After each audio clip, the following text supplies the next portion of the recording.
በሲዳማ አዲስ አብዮቱ ተቀስቅሷል። አብዮቱን የጀመሩት ወጣቶችም ለእስር ተዳርገዋል። በዚህ እንቅስቃሴ ውስጥ አብሮ የሚንቀሳቀሰው አርቲስትም ክልሉ በጀት በጅቶ እርምጃ ሊያስወስድብኝ ነው ብሏለኝ። የክልሉ ጸጥታም በመግለጫው ከዚህ በኋላ አንታገስም ያለ መሆኑም ተሰምቷል። ከ32 ሚሊዮን ብር በላይ የት እንደደረሰም አይታወቅም። የተጀመረውን ዘመቻም ለማስቆም በክልሉ የድጋፍ ሰልፍም ሊደረግ ይችላል እየተባለ ነው። እኒህን ሁሉ በዝርዝር ይዘናል።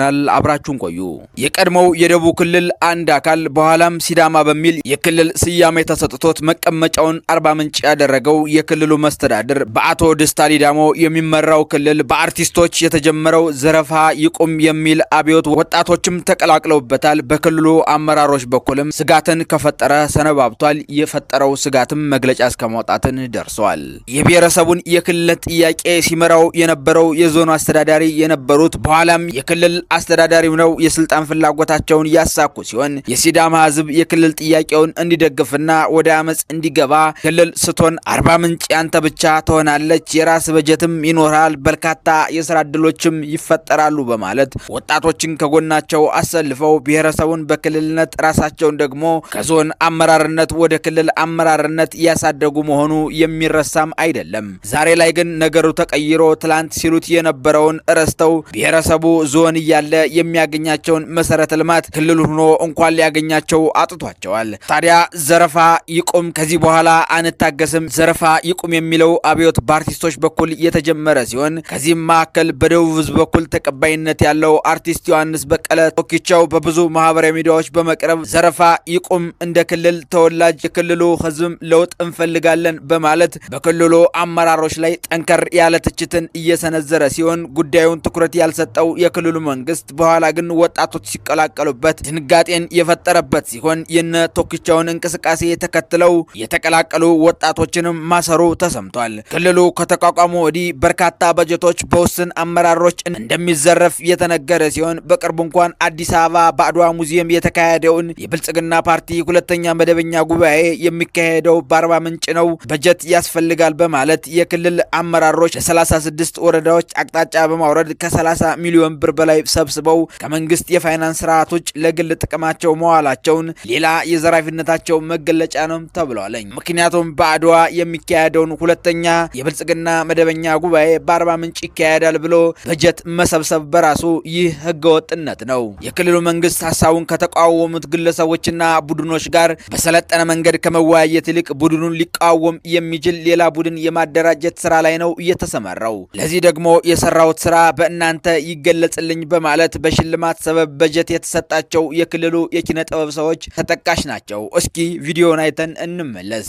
ምንም የጎደለን ነገር የለም፣ ብጎልም ጎሎብኛል ብዬ ይሄ ክልሉ አባቴና የኔ አካልና የኔ እምብርት ስለሆነ ጠይቄ ያጣሁት ነገር የለም። በግላችን በምንሰራው ነገር ድጋፍ በጠየቀን ጊዜ እንዳቅሙ ያበረታታናል። ክልሉ መመስረቱና ክልሉ መንግስት ሆኖ ስለተገኘ ያለኔ ትልቅ ከኔ ጋር የሚሞት አይደለም። እኔ ብሞትም ከክልሉ ፕሬዝዳንት ከባህል ቱሪዝም ስፖርት ቢሮ ለተደረገልኝ ሽልማት በጣም ደስተኛ ነኝ። በጣም ነው የኮራሁት። በጣም የክልሉን መንግስትና የባህልና ቱሪዝም ስፖርት ቢሮን ለማመስገን እወዳለሁ። በጣም እቃወማለሁ። ለምን አሁን እኔን ያበረታቱት ስለሰራው ነው። የሰራውትም የ6 ወር የስራ አፈጻጸም ተገምግመው ነው ተሰጠኝ እንጂ አጠቃላይ የሲዳማ አርቲስት ተብሎ ሊሸልም አይደለም የሚያዘጋጀው። ማይነካ መስመር ነው ተነካው። በጣም አዝናለሁ። ግን ተመልሶ መንገድ ምን አባቱ እንደተባለ ተመልሶ ያችን መንገድ ሊመለስ ይችላል። በዛ ሰዓት ሊበቀለው ይችላል። መንገድ ሰድዋል አይደል? ስለዚህ ከዛ በላይ ምንም የሚደረገው ልቦና ይስጠው። ምንም ያህል ውስጥ ጥያቄ ቢፈጠርም መከፋት ቢኖርም እኛ ባህል ያለን ሰዎች ነን።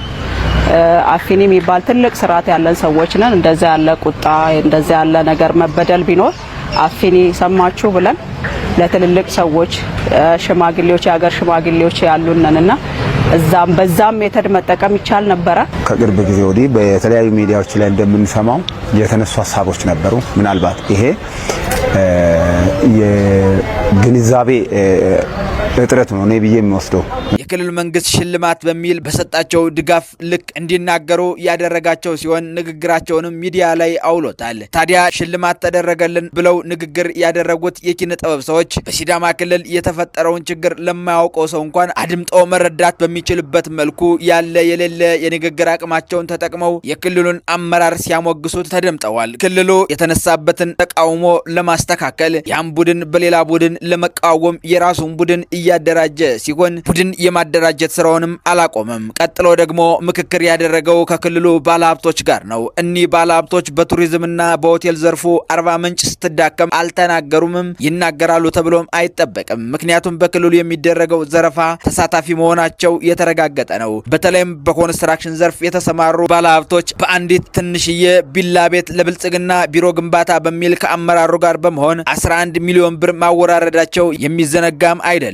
አቶ ደስታ ሊዳሞ የሚመራው ሲዳማ ክልል ስልጣኑን እንደዘረፈ ለማስቀጠል ደጋፊ ፍለጋ በዚህም አላባራም። ቀጣይ ደግሞ ስለ ክልሉ አመራር በሄዱበት እንዲያወድሱና ችግር የሚፈጥረውን አካል እንዲመክሩና እንዲረግሙም እንዲያስፈራሩም ተልኮ የተሰጣቸው ደግሞ ውስን የሀገር ሽማግሌዎች ናቸው። እኒህ የሀገር ሽማግሌዎች ተልኮ የተሰጣቸው ሲሆን የሀገር ሽማግሌዎች ክልሉ እየተዘረፈ ነው ብለው ተቃውሞ ካነሱ አካላት ጋር ከጎናቸው ቆመው የአቶ ደስታ ሊዳሞን ስራ መቃወም ሲገባቸው አዲሱን የሲዳማ አብዮተኞች ሚዲያ ላይ የምታደርጉትን ነገር አቁሙ በማለት ከሽማግሌ የማይጠበቅ ሐሳብም ለነ ተኩቻው ማቅረባቸው ተሰምቷል። የክልሉ አመራር በመጨረሻም ሳይቃጠል በቅጠል ያለ ይመስላል። ወደ ከፋ ነገሩን ለመውሰድም እየታተረ ነው። በታዋቂው የሲዳማኛ ዘፋኝ አርቲስት ዮሐንስ በቀለ ቶኪቾ ላይ እርምጃ ሊወስድ የሚችል ኃይል አደራጅቶ ወደ አዲስ አበባ መላኩንም አርቲስቱ አረጋግጠዋል። ይህ በእንዲህ እንዳለ ነገሮች በዚህ የሚቀጥሉ ከሆነ የክልሉ አመራር እያጭበረበረ ለመቀጠል መወድሰ ደስታ ሊዳሞ